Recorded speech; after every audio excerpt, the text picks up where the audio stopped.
Bismillahirrahmanirrahim.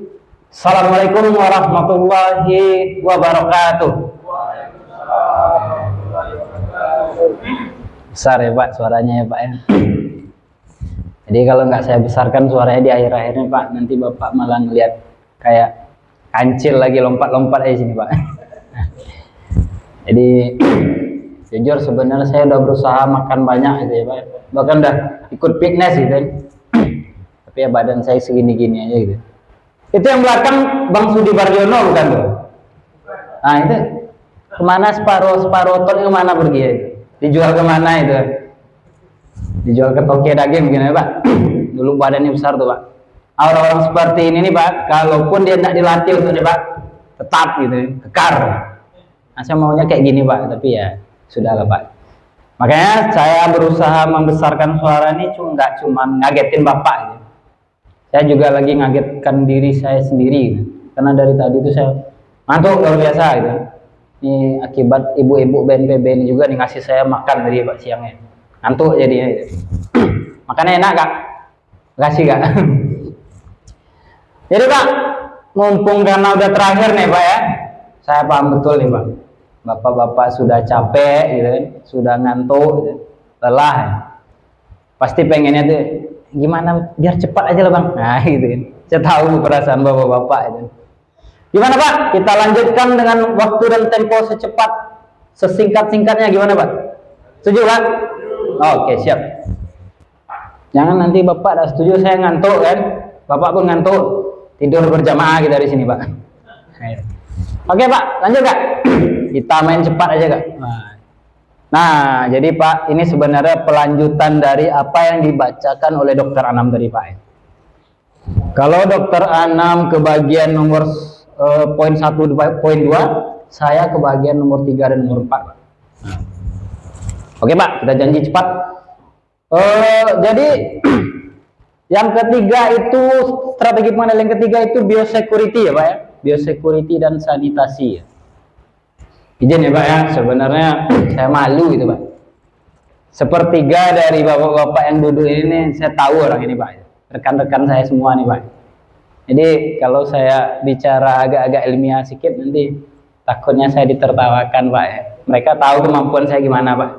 Jadi kita sama-sama belajar sini ya Pak ya. Saya tidak menggurui bapak-bapak gitu kan. Nah, saya cuma menyampaikan informasi gitu, mengingatkan Pak.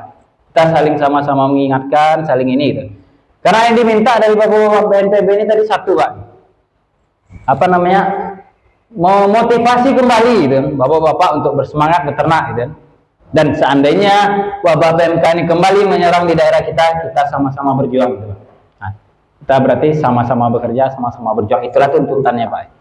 Itu tujuannya gitu. Jadi Pak ya, ulang lagi Pak ya, saya tidak menggurui Pak, saya cuma menyampaikan informasi. Dan mudah-mudahan informasi ini Bapak terima walaupun Bapak udah pernah dengar sebelumnya gitu.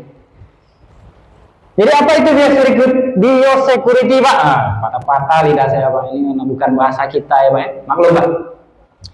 Biosecurity itu Pak, tindakan pertahanan pertama dalam pengendalian wabah dan mencegah kemungkinan penularan atau kontak dengan hewan tertular. Nah ini nih Pak. Jadi kalau untuk virus Pak, barang tak nampak Pak gitu. Nah, yang bisa kita lakukan itu ya biosecurity tadi Pak, tindakan pencegahan supaya virusnya nggak menular atau nggak menyebar Pak.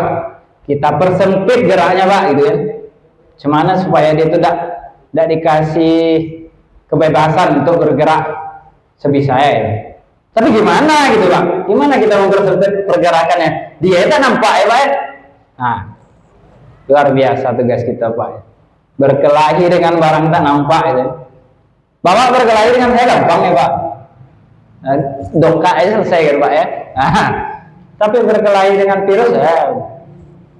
Tapi alhamdulillah pakar-pakar kan sudah menyampaikan tadi kan Pak ya.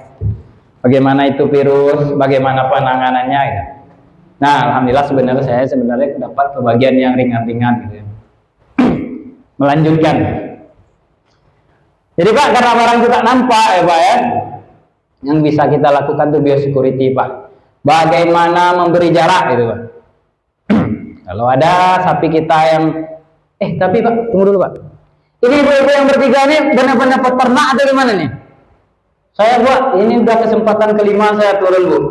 Nah, baru ini saya nampak ibu-ibu jadi peternak. Peternak apa suaminya peternak nih Bu? Oh iya suaminya. Saya yakin suaminya yang beternak gitu ya. Mungkin bapaknya tidak sempat ini ya Bu ya. Semangat ya Bu ya. Nah, alhamdulillah lah Bu. Udah gersang rasanya Bu. Dari kemarin laki-laki semua Bu. Ibu-ibu BNPB wajar gitu kan. Lanjut ya Pak. Tadi biosecurity. Bolak-balik cerita kita Pak. Nah itu tadi Pak. Kita persempit langkahnya. Kalau ada yang sakit kita kasih jarak gitu ya Pak ya. Ada yang indikasi tanda-tanda ternak kita sakit, kita pisahkan dari gerombolannya Pak. Kenapa Pak? Gitu kan? Karena gitu kan. Kalau tetap kita biarkan dia bersama gitu, dia berinteraksi di kandang ataupun di lapangan gitu Pak. Nah, itu gampang sekali tertularnya Pak. Kawan-kawan yang sehat. Syukur-syukur Bapak punya 100 ekor sapi gitu. Kalau mati 10 masih ada 90 itu. Yang kita takutkan kita cuma punya 5 Pak. Sakit 1, mati 5. Kadang banyak kejadian kayak gitu Pak. Makanya salah satunya biosecurity Pak. Kalau di zaman, nah ini lagi Bu, di zaman COVID lagi Bu. Di zaman COVID Bapak masih ingat kan? Nah, sampai kita istilah 3M itu nggak istilah asing lagi bagi kita Pak. Pakai masker gitu kan. Jaga jarak gitu. M1 lagi saya lupa nih. Ya enggak lah gitu ya Pak ya. Jadi itu sebenarnya tindakan biosecurity Pak. Nah, tindakan-tindakan yang menangkal gitu kan. Menahan sedikit. Menahan semua nggak bisa ya Pak. Menahan sedikit gimana supaya peredaran virus itu nggak menyebar. Kalau di ternak inilah dia Pak. Memisahkan ternak yang kira-kira ada gejala gitu. Kemudian apalagi Pak gitu. Ya apapun yang bisa kita lakukan untuk itu kita lakukan Pak. Misalkan ya Pak ya, misalkan bapak-bapak beli ternak baru nih Pak ya. Misalkan beli ternak di Ermolek lah Pak, di pasar ternak ya. Kalau kita lihat sekilas, ternak yang mau kita beli ini sehat Pak, bersih gitu. Nggak ada ciri-ciri penyakit gitu. Tapi tindakan biosecurity tetap harus dilaksanakan Pak. Nah, apa yang harus kita lakukan Pak? Sebelum ternak itu kita bawa pulang Pak, gitu kan? Kita gabungkan dengan kawan-kawan yang ada di rumah. Ini ternak baru ya Pak ceritanya ya Pak ya. Anggaplah bapak-bapak ternaknya ada 100 di rumah gitu kan. Mau beli 5 lagi gitu. Yang 5 ini jangan langsung digabung Pak. Walaupun tidak ada tanda-tanda penyakit. Kita observasi dulu Pak. Pisahkan selama 14 hari gitu kan. Kita amati Pak 14 hari itu gimana pergerakannya Pak gitu. Apa tindak tanduknya Pak gitu. Kalau ada kira-kira yang mencurigakan Pak gitu. Nah, tahan dulu Pak. Lapor petugas kita Pak. Tuh petugas kita Pak. Itu yang 2 tuh petugas kita tuh Pak. Nah, lapor dulu. Dicek Pak. Sekiranya penyakit, stop digabungkan Pak. Karena membahayakan. Nanti Bapak gabungkan yang 2 ini harganya cuma 20 juta, mati ternak Bapak yang 2 miliar di kandang 100 ekor nanti kan. Nah, kan bahayanya gitu. Lah, cukup lah ya Pak. Kita lanjutkan ke sanitasi Pak. Saya rasa Bapak ada paham ya. Bapak pura-pura ada paham ya gitu. Sanitasi menjaga kebersihan kandang Pak. Isolasi hewan yang memiliki gejala mirip PMK. Karantina hewan baru masuk peternakan selama 14 hari. Oh, ini sudah saya ceritakan tadi kan Pak. Laporkan ke petugas kesehatan hewan. Udah. Lanjut Pak. Kemudian disinfeksi Pak. Nah, disinfeksi. Ini kalau kata Bang Anam tadi Pak, virus PMK mati pada suhu 50 derajat Celcius. Gimana nih Pak cara melogikakannya Pak? Apa kita rebus sapi kita tuh Pak? Sampai suhu 50 derajat. Bapak masih ingat nggak waktu kita diserang PMK, diserang COVID dulu Pak? Apa yang dianjurkan Pak? Nah, gitu kan. Kita disuruh berjemur 15 menit Pak. Saya yang agak kuning-kuning langsat ini jadi hitam dulu nih, Pak. Jadi barangkali ini Pak yang maksudnya Pak ya. Barangkali bagaimana supaya kandang kita mendapat cahaya matahari yang cukup gitu Pak. Sehingga suhu-suhu yang diharapkan ini Pak tercapai. Atau barangkali ternak kita gitu. Jangan sampai suhu di kandang kita itu ideal untuk pertumbuhan virus PMK Pak gitu. Nah ini Pak. Jadi upayanya itu tadi Pak, kita upayakan cahaya masuk, dan satu lagi Pak, kita bersihkan kandang kita dengan disinfektan gitu Pak ya. Disinfektan ini sebenarnya pembunuh kuman Pak. Pembunuh kuman, jadi sebisanya, apalagi kalau lagi kasus menyerang itu Pak ya, serajin-rajinnya kita, sebisa-bisanya kita cuci kandang kita Pak. Nah, disinfektan banyak dijual di apa Pak, di toko-toko pertanian gitu. Jangan malas kita Pak. Tapi saya yakin Bapak nggak mungkin malas gitu Pak. Tapi kadang kita karena udah kecapean pulang dari kebun dari mana gitu, kadang lalai kita Pak. Tapi diupayakan saja Pak. Lanjut Kak. Nah ini kalau tadi kita cerita bagaimana penanganannya sebelum kena ya Pak ya. Penanganan pertama sebelum kita kena. Nah, ini cerita kalau misalkan ternak kita sudah kena ya Pak ya. Nah, ini dokter hewannya sudah memberi tanda merah di tulisan yang pertama itu Pak. Nah, sama-sama kita pahami ya Pak ya. Ketika ternak kita sudah terkena oleh penyakit PMK Pak, tidak ada terapi spesifik untuk pengobatan PMK Pak. Nah, tadi sudah disinggung juga sedikit oleh dokter Anam. Jadi tidak ada Pak obat yang khusus untuk mematikan virus PMK itu Pak. Sama kayak COVID dulu Pak. Nggak ada kita dikasih pemerintah obat, minum obat ini untuk membunuh virus corona, kan nggak ada Pak. Iya Pak ya. Nah, terus gimana dong kalau nggak ada gitu kan? Tapi ada terapi suportif yang dapat diberikan oleh petugas kesehatan hewan. Nah, supaya yang memberikan harus petugas kesehatan hewan ya Pak ya. Kita nggak bisa juga masuk ke ranah ini Pak. Jangan sampai nanti Bapak ngobati sendiri lah Pak ya. Ya, sekarang kan banyak berkeliaran ilmu di mana-mana nih Pak. Di YouTube ada, di mana-mana ada itu. Tapi sebisanya kita panggil dulu yang berwenang Pak. Petugas kesehatan hewan ya Pak ya. Jadi apa saja itu terapi suportif yang bisa dilakukan Pak ya? Yang pertama, pemberian antipiretik Pak. Yang kedua, anti-inflamasi. Yang ketiga, analgesik. Sulit-sulit ya Pak ya. Sakit kepala kita membaca ya Pak. Ya sederhananya gini aja Pak. Antipiretik itu sama waktu kita demam Pak. Dokter enggak, kalau kita datang ke dokter Pak, kita sakit, demam gitu ya. Dokter enggak, sekonyong-konyong ya, bahasa Sunda ya. Konyong-konyong kasih apa namanya, antibiotik ya Pak ya.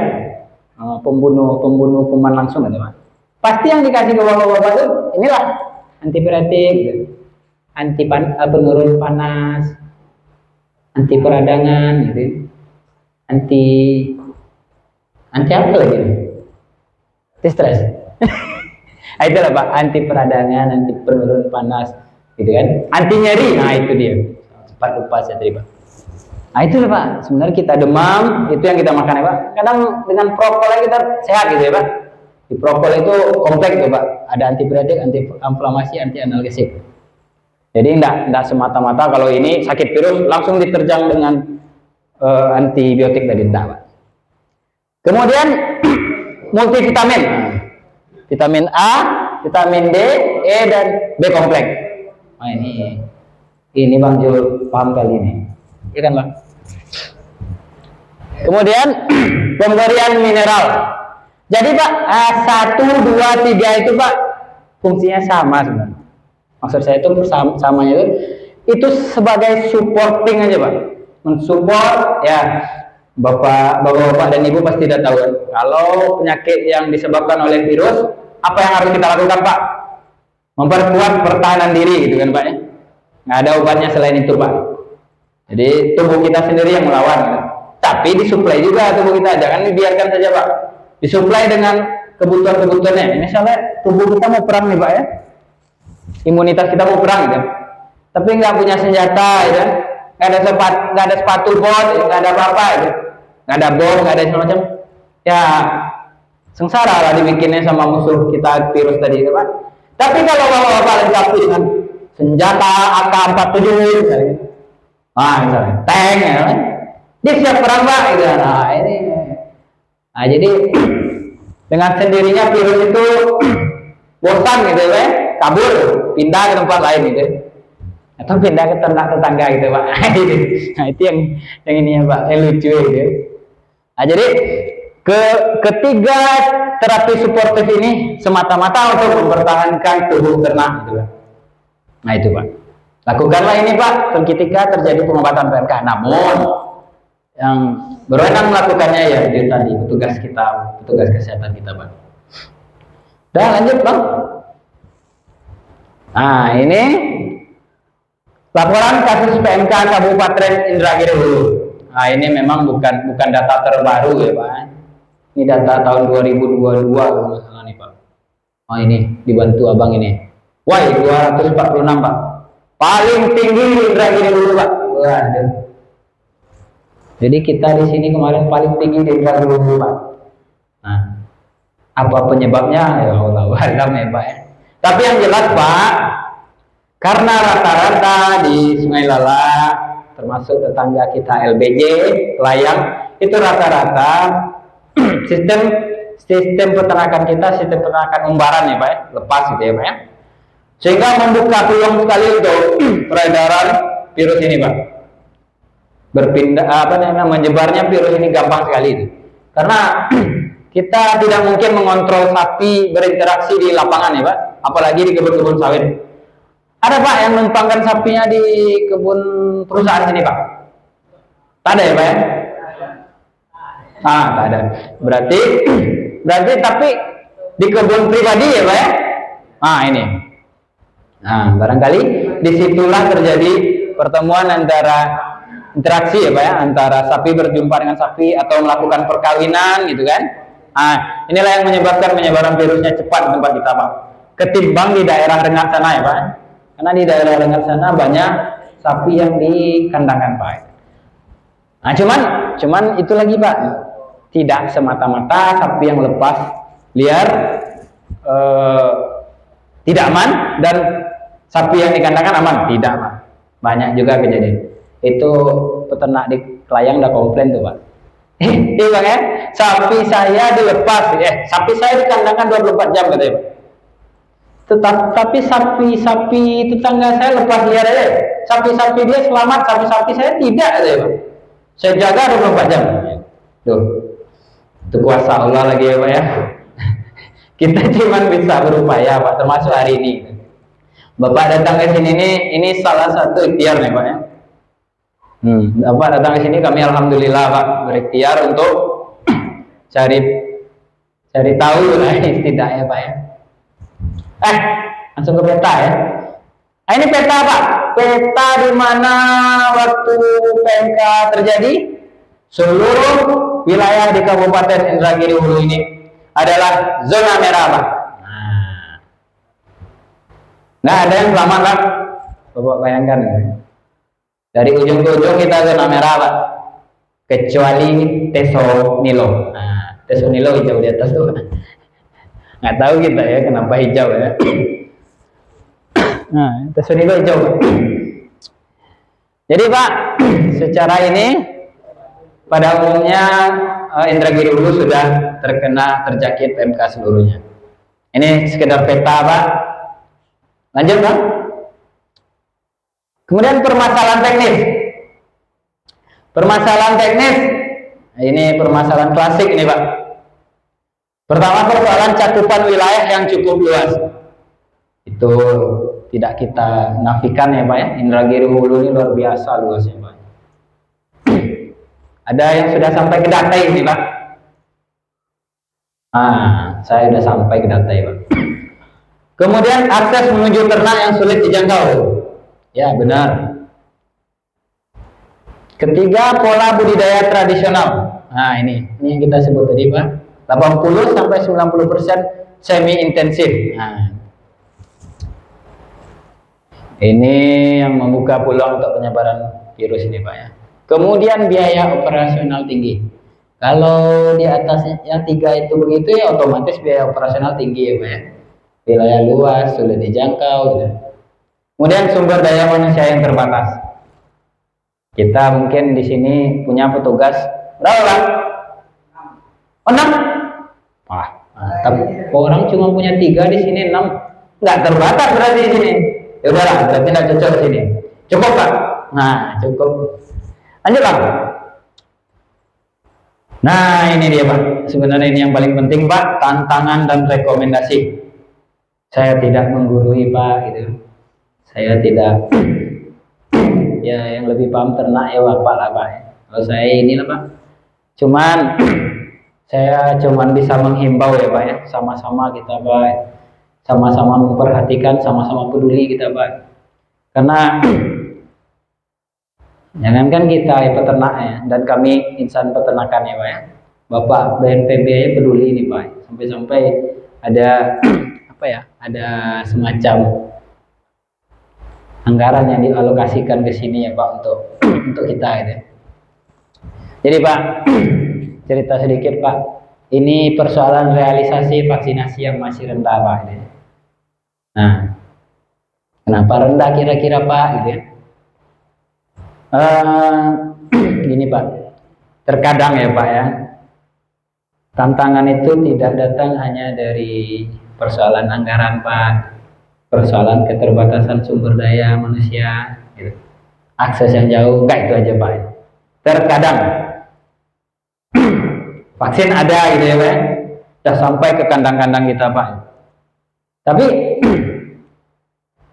kita malah yang menolak Pak. Nah, tapi mudah-mudahan ya di Sungai Lalang nggak ada yang seperti itu ya Bang ya.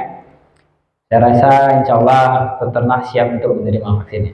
Ya kadang alasan-alasan tertentu peternak tidak mau ternaknya divaksin Pak.